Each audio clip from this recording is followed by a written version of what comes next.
관세를 두고 벌이는 미중 간의 치열한 대립은 계속되고 있습니다. 자고 일어나면 새로운 조치가 나오고 한 발도 물러서지 않으려고 하는 영국이죠. 자, 그럴수록 또 우리나라는 어떤 식으로 대응책을 준비할지 고심이 클 수밖에 없을 것 같습니다. 숙명여대 경제학과 강인수 교수님 모시고 이야기 나눠보도록 하겠습니다. 어서 오세요. 안녕하세요. 네, 안녕하세요.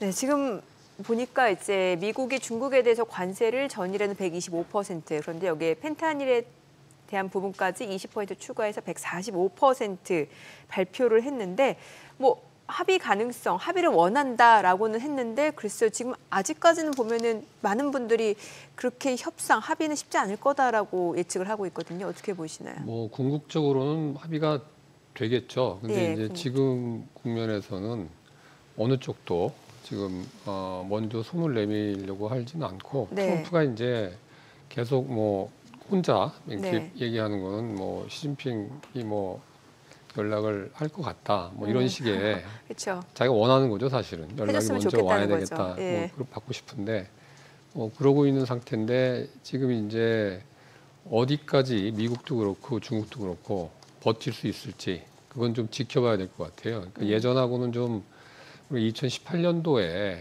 트럼프 일기 때 미국하고 중국하고 무역 전쟁이 있었고 그때도 한 20% 정도 관세를 부과했었어요. 그래서 중국이 타격을 좀 입었었고 위안화도 한 13% 정도 절하되고 그리고 그 이후에도 이제 뭐 바이든 행정부를 바뀌면서 그리고 또 2기 들어서면서도 중국에 대한 견제, 수출 통제, 기술 통제 이런 것도 계속 되어 왔거든요. 그래서 그러면서 이제 중국이 어떻게 보면 이제 내성이 좀 생겼어요. 그러니까 당시에 이제 대미 수출 의존도, 그 미국이 전체 중국이 수출하는 것 중에서 미국으로 가는 게 한 20% 정도 됐는데 네.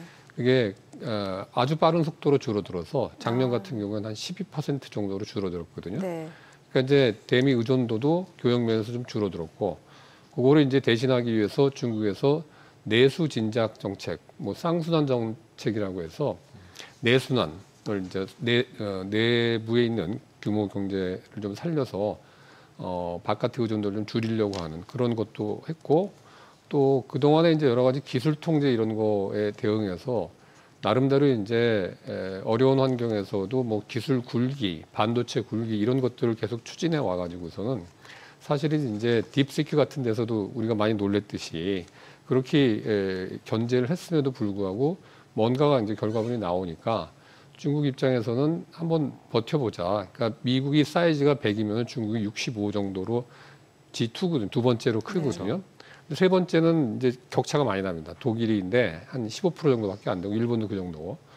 그러니까 중국 입장에서는 여러 가지 이제 그동안에 당해왔던 것 등등 그리고 시진핑이라는 사람이 이제 사실상 이제 3연임 하면서 거의 영구집권 체제로 들어가는 이런 분위기로 되다 보니까 어떻게 해서든지 자기 뭐 체면도 살리고 중국 공산당 또 이제 중국 건국 100주년 이런 큰 이벤트들이 앞으로 남아 있는데 거기에서 이제 어떤 자국민들의 뭐 일종의 자긍심, 뭐 애국심 이런 것까지 이제 활용해서 여론전까지 동원해서 우리가 좀 버텨보겠다. 이게 좀 미국이 뭔가 뭐 일방적인 행패를 부리고 있는 거다라는 식의 어떤 여론몰이를 지금 해나가고 있는 상황이라서 당장에는 뭐 이렇게 오늘 내일 사이에 굽힐 것 같지는 않아요. 그렇지만은 뭐 이 트럼프도 그렇고 시진핑도 그렇고 상당한 어떤 승부사 기질이 있기 때문에 네.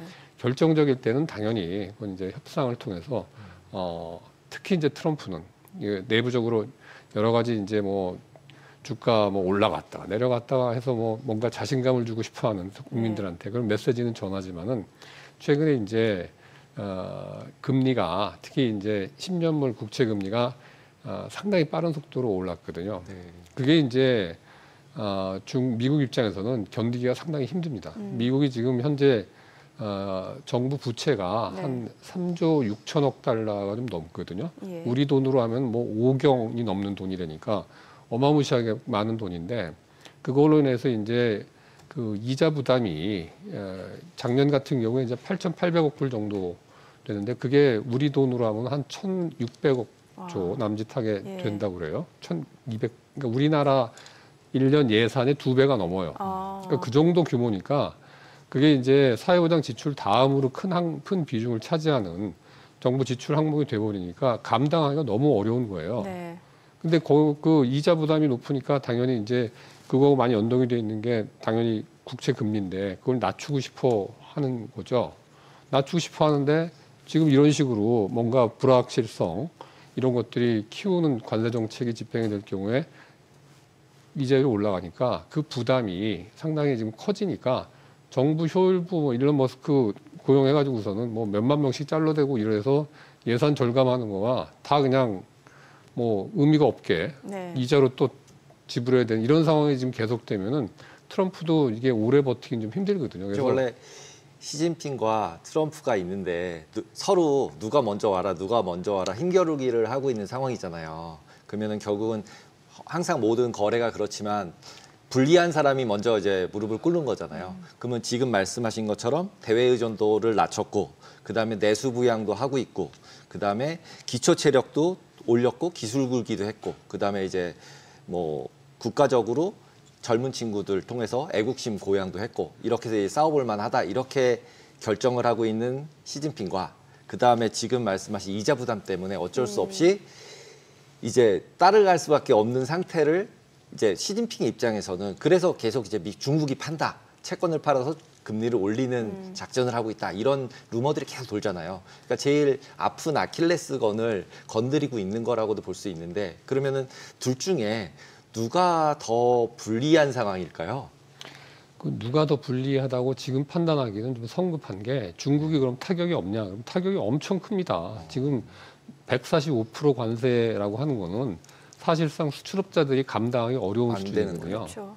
그러니까 이게 한 10% 정도면은 뭐 소비자 전가되는 물가를 좀 이쪽에 떠안겨서 어느 정도 상쇄시킬 수 있어서 하지만 지금은 중국 입장에서도 지금 그 아마존 같은데 거래되는 거 상품 70%가 중국산이라는데 물론 이제 그쪽도 타격이 엄청나게 크겠지만은 여기 파는 중국 업체들도 뭐 만만치 않은 타격을 지금 받고 있고 또 이제 중국 입장에서는 여러 가지 그동안에 뭐 1대1 논의 뭐니 해가지고서는 글로벌화를 추진했고 위안화의 뭐 국제 통화도 추진해왔고 그리고 아까 말씀하신 그 국채 문제도 사실은 그 중국이 미국 국채를 되게 많이 보유하고 있었는데 네. 지금은 이제 일본이 제일 많이 보유하고 있습니다. 일본이 한 1조 3천억 달러 정도 보유하고 있고 한때는 중국이 그보다 더 많이 보유했었는데 최근에 한 4년 정도에 급격하게 줄어가지고 지금 한 7,600억 불 정도 가지고 있어요. 근데 그거가 이제 2위고 3위가 영국인데 네. 영국은 그걸 계속 늘리더라고. 근데 중국은 계속 줄여가면서 다른 형태의 이제 안전자산 같은 거를 좀 확보를 하려고 하는데 그거를 팔게 될 경우에는 이제 금리가 올라가거든요. 그러니까 아까 조금 전에 말씀하신 대로 그게 이제 본격적으로 미국 경제에 부담을 주게 되면은 트럼프 입장에서도 정말 껄끄러운 거죠. 근데 그 와중에서 이제 위안화가 사실은 지금은 이제 관세 올린 거를 위안화 절하로 좀 상쇄시킬 수 있는 여지는 조금 있고 과거에도 그랬거든요. 한 13% 정도 절하가 돼서 무역 충격을 이제 한 20% 정도 삭감하는 정도를 했었는데 지금 만약에 국채 갖다가 이제 팔기 시작하면 위안화가 가격이 올라갈 가능성이 많거든요. 그래서 중국 입장에서도 그 부분도 사실은 이렇게 어느 자기가 원하는 방향으로 꼭 결과가 나오란 보장은 없어요. 그러니까 이제 뭐 공산 국가니까 사실은 내성도 생겼고 뭐 문화혁명 때 뭐 그렇게 어려운 시절도 겪었는데 이 정도 못 버티겠냐라고 이제 정신무장을 시켜서 할 수도 있겠지만은 그 받는 충격이라고 하는 거는 상당히 크기 때문에 어느 모멘텀에 가면은 저는 뭐 당연히 합의를 할 거고 트럼프가 또 그런 거를 원하고 그 트럼프가 여태까지 한 취임하고 얼마 안 됐지만은 지금 보면은 뭐 25% 한다고 그랬다가 유예했다가 한 달 또 유예하고 그런 게 한 서너 번 되니까 나쁘게 얘기하면은 시장으로부터 상당히 신뢰를 잃고 불확실성을 키우는 측면도 있지만은 이렇게 보면은 결정적으로 미국 경제가 타격을 입을 것 같다라고 하면은 수습을 합니다. 그래서 이제 이 국면이 지금 언제 끝날지는 모르겠지만은 뭐 아주 길게 가기는 피차간에 나중에는 그렇게 되고 나면 누가 이기더라도 다 지는 거거든요, 사실상. 그래서 그런 결과는 원치 않을 것 같습니다. 예. 아니 이렇게 이제 중국하고 미국과 중국의 이런 관세 전쟁이 격화되는 양상에서 사실 우리나라는 어떻게 해야 되는지 좀 궁금한 게 진짜 고래 싸움에 새우등 터지는 격이잖아요, 지금. 예. 우리나라는요, 지금 뭐 다 아시다시피 이게 지금 대행 체제, 예. 조기 선거, 대통령 파면, 뭐 이런 게 지금 작년 12월 3일서부터 쭉 지속이 됐고, 뭐 앞으로 2달 정도 계속 이런 상황이 이제 가는데, 일단은 이제 불확실성은 제거는 됐죠. 스케줄상으로 우리가 예, 2달 내로 이제 조기 대선에서 새로운 정부가 출범한 거는 확정이 됐기 때문에 그 부분에서는 이제 파면 결정 나기 전보다는 불확실성이 거친 거는 맞는데, 지금 이제 90일 유예를 해줬는데 우리가 네. 25% 관세를 부과받았어요. 예. FTA를 체결했음에도 불구하고. 네. 근데 이제 이 상황에서 사실 그 전까지 그 보면은 우리는 거의 이제 대화 상대로서 제대로 이제 대접을 못 받아왔던 것 같고, 예. 지금 이제 대행 체제에서 대행 체제에 대한 힘을 실어줘서 뭔가를 좀 할 수 있게 적극적으로 대응을 해야 되니까, 지금 뭐 교섭본부장도 나가 있고 산업부 장관은 이제 곧 또 다시 가고, 뭐 한독수대행께서 또 이제 통화도 하고 이런 거를 적극적으로 노력은 하고 있는데, 지금 트럼프가 이제 그 한독수대행하고 통화하면서 한 얘기가 원스톱 쇼핑으로 우리가 좀 이거를 풀어가겠다. 예. 좋은 뭐 아름다운 뭐 대화였던 예. 그 사람은 아름다운이라는 단어를 되게 좋아요, 좋아하더라고요. 근데 맞아요. 다 아름답다는데 어쨌든 간에 그러면서 이제 한 얘기가 방위비 얘기를 꺼냈어요. 일본한테도 이미 꺼냈고. 네, 예. 근데 이 방위비 문제는 사실 지금 우리 이 대행 체제 하에서 결정할 수 있는 사안이 전혀 아니거든요. 권한이 없어요, 기본적으로. 예. 그리고 사실은 작년에 10월 달에 바이든 정부 말기에 우리하고 이제 한미 간의 방위비 협상을 12차 방위비 협상을 이제 끝냈거든요. 그래서 당시 이제 올해 2025년도 방위비 분담금이 1조 4천억 정도로 합의를 했고, 내년도에 이제 내년부터 한 5년 정도 기간 동안에 그걸 이제 스케줄을 다 잡아놨는데, 내년도에 이제 1조 5천 2백억 정도, 그러니까 한 8% 좀 넘게 올라오게 됐고, 그 이후에 이제 상승분은 물가 상승률을 반영을 해서 맥시멈 5% 이상 연간으로 오르지 않게 이렇게 합의를 해놓은 게 있거든요. 이건 이제 국가 간에 다 합의를 해놓은 사안인데, 이거를 이제 뒤집고 뭐 트럼프가 예전에 뭐 우리가 무임승차한다, 방위 면제에 있어서 10배를 내라. 지금 우리가 한 11억 달러 조금 넘게 부담을 하고 있는데, 주한미군이 한 28,500명 정도 지금 있거든요. 네. 적은 숫자는 아닙니다.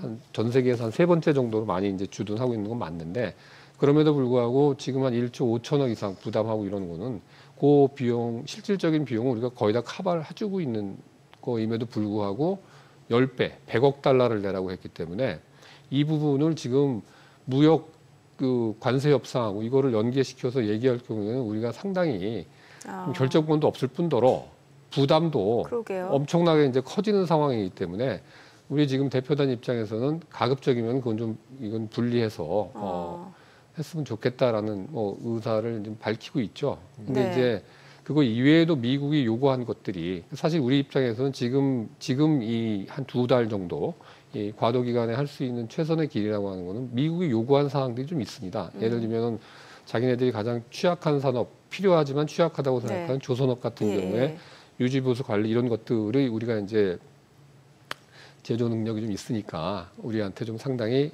협조를 요청을 했고, 또 사업 불확실성이 크긴 하지만 이제 알래스카에 LNG 그 가스전 개발하는데 좀 돈 대라, 네. 같이 일본하고 뭐 대만 들어와 살아, 이런 요구. 예.